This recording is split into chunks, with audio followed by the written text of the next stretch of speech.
Khasiat dan manfaat tapak darah bisa dimanfaatkan untuk obat kencing manis atau diabetes mellitus, juga untuk peluru kencing, batu ginjal, pendarahan akibat penurunan trombosit, hipertensi, kanker payudara, radang hati, bronkitis, asma, batuk, gondongan, demam, malaria, kurang darah, mengobati bisul, luka bakar, bengkak, disentri, sariawan, sembelit, untuk haid yang tidak teratur, dan lain-lain.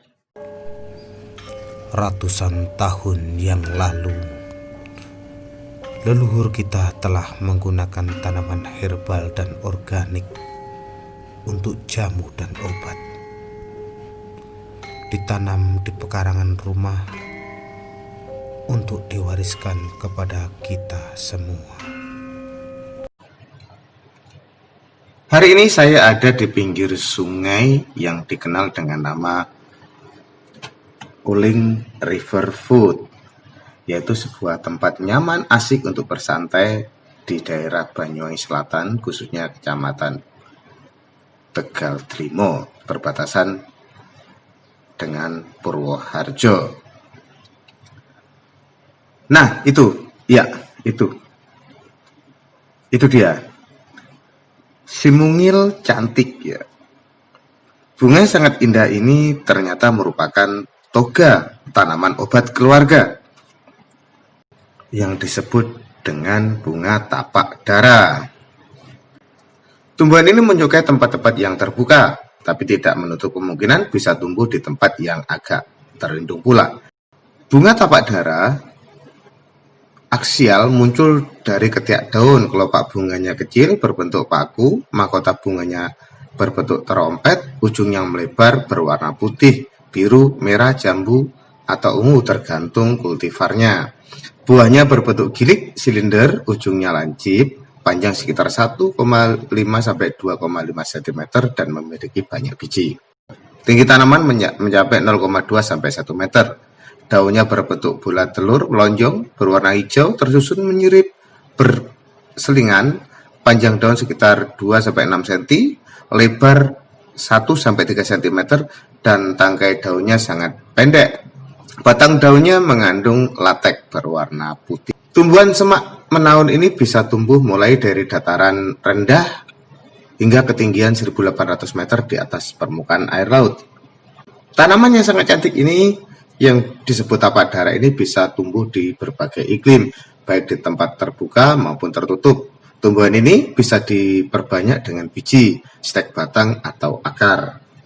Tapak dara sering juga dinamakan dengan kembang serdadu, tampak toro, kembang sarigina, pakurune, kembang tembaga, Thailand tuan, rutu-rutu, rumput jalang, sindapor, kemuting Cina, pokok rumput jalang, pokok ros pantai. Tanaman ini bersifat sedikit sejuk, pahit, dan toksik. Kandungan yang ada pada akar, batang, daun, biji, dan bunga tapak dara ditemukan lebih dari 70 macam alkoid, komponen anti kanker, yang kandungannya yaitu alkoid seperti fiblatisen, vincristine, leurosin, vicandeolin, leorodisin, dan kataritin. Alkoid yang berefek menurunkan kadar gula antara lain leurosin, katarantin, lognerin, tradolstoronen, vinylene, dan vinylidine. Bunga dan daunnya berpotensi menjadi sumber obat untuk leukemia atau penyakit Hodgkin. Kandungan bahan kimia adalah vincristine, vinblastine, reserpine, azmaline, dan serpentine. Khasiat dan manfaat tapak dara bisa dimanfaatkan untuk obat kencing manis atau diabetes mellitus, juga untuk peluru kencing, batu ginjal, pendarahan akibat penurunan trombosit, hipertensi, kanker payudara, radang hati, bronkitis, asma, batuk, gondongan, demam, malaria, kurang darah, mengobati bisul, luka bakar, bengkak, disentri, sariawan, sembelit, untuk haid yang tidak teratur, dan lain-lain. Berikut beberapa resep obat tradisional tapak darah yang menggunakan tapak darah dan bisa kita coba. Yang pertama untuk diabetes mellitus. Anda cukup merebus 3 lembar daun tapak darah dan 15 kuntum bunga tapak darah dengan 4 gelas air, dididihkan hingga mendidih sampai tersisa 1,5 gelas. Diminum pagi dan sore setelah makan. Insya Allah, kadar gula darah Anda akan terkontrol. Untuk hipertensi atau tekanan darah, Anda cukup mengambil 7 lembar daun atau bunga tapak darah dengan 1 gelas air dan diamkan beberapa saat kemudian disaring, diminum menjelang tidur. Untuk asma dan bronkitis, rebus 1 potong bonggol akar tapak darah dengan 5 gelas air, kemudian diminum 2 kali sehari, pagi dan sore.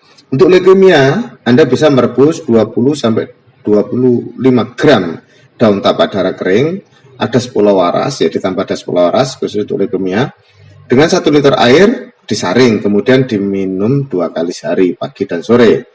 Untuk radang perut dan disentri, rebus 15 hingga 30 gram daun tapak darah kering dengan 3 gelas air sampai mendidih. Kemudian diminum pagi dan sore. Dapat ditambahkan dengan gula kelapa. Untuk kurang darah, rebus 4 putik bunga tapak darah putih dengan 1 gelas air. Biarkan semalam, ditaruh di luar rumah semalam, kemudian diminum di pagi hari. Lakukan secara teratur. Bagaimana untuk demam? Ya, tapak darah bisa digunakan untuk mengobati demam. Caranya rebus 1 genggam, yaitu sekitar 12-20 gram daun tapak darah, 3 potong batang dan akar, dengan 4 gelas air sampai mendidih, sampai tersisa 1,5 gelas. Tambah gula kelapa, kemudian diminum pagi dan sore. Untuk tangan gemetar, seduh 4-7 lembar daun tapak darah dengan 1 gelas air, ya maksudnya dengan 1 gelas air panas, kemudian disaring, diminum seperti biasa. Untuk gondong, bengkak, bisul, dan borok, Anda cukup tumbuk halus 1 genggam daun tapak darah, kemudian tempelkan pada bagian yang sakit atau luka. Kunyah sampai lembut 2-5 lembar daun tapak darah, kemudian tempelkan pada luka baru. Untuk luka bakar, beberapa daun tapak darah dan setengah genggam beras direndam dengan air, kemudian ditumbuk bersama-sama sampai halus, bisa dioleskan pada luka. Bagaimana untuk mengatasi kanker payudara? Ambil 6-15 gram tapak darah kering, direbus dengan 400 cc air hingga tersisa 200 cc. Lalu disaring dan diminum airnya. Untuk mengatasi kanker rahim, ambil 15 gram bunga tapak darah, 300 gram rumput lidah ular, direbus dengan 600 cc air hingga tersisa 200 cc dan diminum airnya. Untuk mengatasi hipertensi, cukup ambil 15 gram daun atau bunga tapak darah, direbus dengan 400 cc air hingga tersisa 200 cc, lalu disaring dan diminum airnya menjelang tidur. Untuk mengatasi batu ginjal, 30 gram daun tapak darah, 30 gram daun kecimpring, 15 gram daun tempuyung, direbus dengan 600 cc air hingga tersisa 300 cc. Kemudian disaring dan diminum 2 kali sehari. Baik saudara, itu tadi informasi tentang kandungan dan khasiat daun tapak darah. Semoga bermanfaat. Sampai ketemu pada video berikutnya. Salam sehat Nusantara. Assalamualaikum warahmatullahi wabarakatuh.